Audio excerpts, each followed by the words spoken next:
Армысыздар, қадірменді отандастар. Қазақстан үкіметі қатты қорқып жатыр.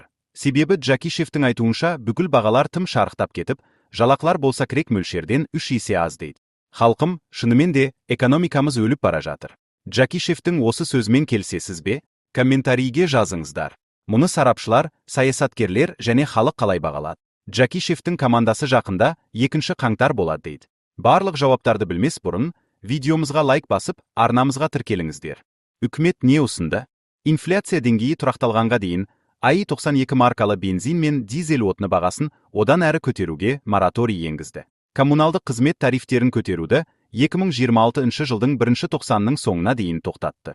Оңайлатылған декларация негізіндегі арнайы салық режимін қолдануға салынатын, басы артық шектеулерді алып тастайтынын жариялады. Бұған қоса кәсіпкерлерге салық жеңілдіктерін жасап, салық органдарының тексеруіне шек қойды. Салықтан берешегі бар адамдарға айыппұл да болмайтын болды. Мемлекеттік бағдарламамен берілетін ипотекалық несие көлемін 2 есе ұлғайтатынын айтты. Бірақ қосымша 500 миллиард теңге мемлекеттік бағдарламалар аясында тұрғындардың белгілі бір категориясына ғана берілуі мүмкін. Азаматтардың автокөлікті лизингке алу механизмі енгізілетінін хабарлады. Сала министрлері бұл жаңалықтарды жеке-жеке шығып, түсіндіріп видео жариялады. Ал премьер-министр Олжас Бектенов тиісті органдарға бағаны қадағалауды тапсырды. Қаржы саласын реттеуші орган Ұлттық банк инфляцияны төмендету үшін бір апта бұрын базалық мөлшерлемені 16,5-тен 18 пайызға бірден көтерген.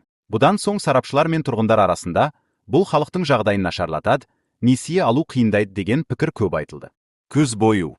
Ал экономист сарапшы Джакишевтің шәкірті, қоғамдық мәселелерді талдау орталығының директоры Меруерт Махмутова үкіметтің дағдарысқа қарсы шараларын көз бояу деп санайды. Үкімет бекіткен қазіргі шаралар халықтың өміріне, экономикаға қалай әсер етеді? Махмутова, халықтың ахуалына әсер ете қоймайды. Үкімет ең төменгі жалақыны 3 жылдан бері 85 мың теңге етіп бір деңгейде ұстап отыр. Келесі жылғы бюджетте де дәл сол 85 мың теңгені ұсынды. Бюджет әлі қабылданбай жатқанда, ең бірінші соған көңіл аудару керек деп едім. Себебі инфляция былтыр 10,дің маңайы болды. Биыл 13,ға жетті, жылдың аяғына дейін одан да әрі өсуі мүмкін. Келесі жылы қандай болатыны белгісіз. Халықтың күнкөрісі нашарлап бара жатыр. Үкімет басында билікте отырған азаматтарды тыңдасақ бәрі керемет, экономика өсіп жатыр, инвестиция алып жатырмыз дейді. Бірақ халық ол инвестицияның тұрмысына жақсы әсерін көріп жатқан жоқ. Инфляция табысты күннен күнге құнсыздандырып жатыр, баға өсіп барады.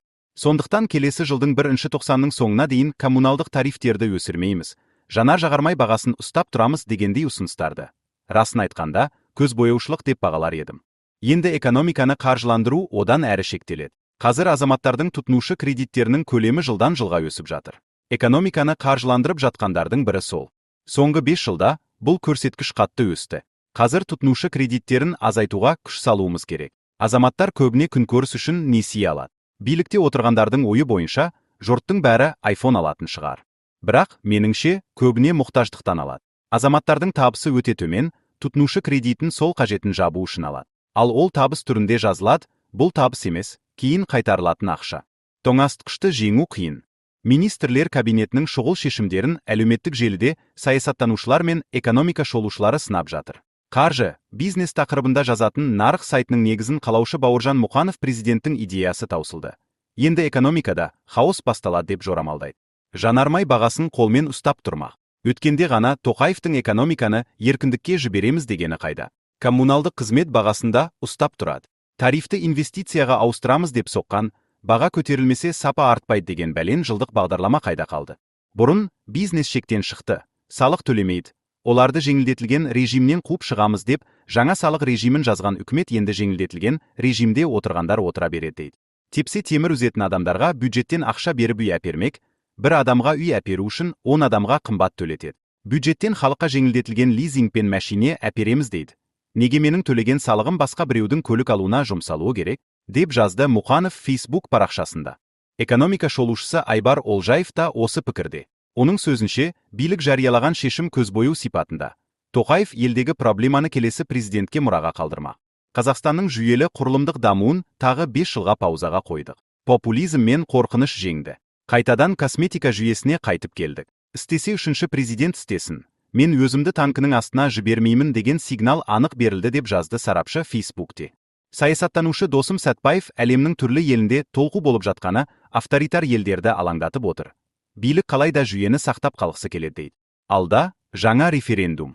Билік транзитінің түрлі нұсқасына дайындық ретінде елді тағы да конституциялық өзгерістер, жаңа сайлаулар күтіп тұр. Билік шын мәнінде тағы бір қаңтар оқиғасы бола ма деп қауіптеніп отыр. Өйткені билікті әдемі ұрандармен ұстап тұру тәсілі енді жұмыс істемейді. Керісінше, мұндай саяси технология тоңазытқышында азығы азайған халықтың тұрмыстық жағдаймен бетпе-бет келіп отыр. Әлемдік тәжірибе көрсеткендей, тоңазытқышты жеңу қиын, яғни халықтың күнделікті әлеуметтік экономикалық жағдайына әсер еткен дағдарысты саяси ұрандармен жеңу мүмкін емес. Непал, Марокко, Мадагаскар және басқа елдердегі зумерлер буынның толқулары көптеген автократиялық елдерді ойлануға мәжбүр етті деп жазды Сәтбаев Фейсбукте. Әлеуметтік желіде Тоқаевтың тапсырмасы мен үкіметтің оны орындаудағы шапшаңдығын айтып, оң өзгеріс күтіп отырғандар да бар. Президент таңертең айтты, премьер кешке орындады. Ынта мен зауық болса, бәрі де шешіледі екен деп жазды мәжіліс депутаты Самат Нұртаза. Журналист Ержан Жаубай тәуелсіз Қазақстан тарихындағы ең тез орындалған тапсырма осы шығар деген пікір білдірді. Үкіметтен сұрап келгеніміз осы еді.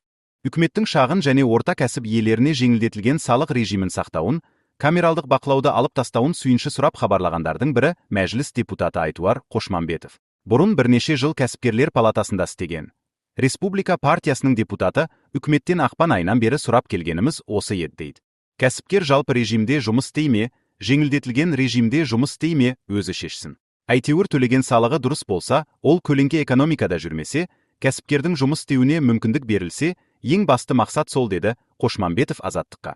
Оның айтуынша, кәсіпкерлерге жеңілдетілген режимде 3% салық төлеуге мүмкіндік берсе, мемлекетте табыс көзі көбейеді, кәсіп иелері ашық жұмыс істеп, салығын жасырмай төлейді.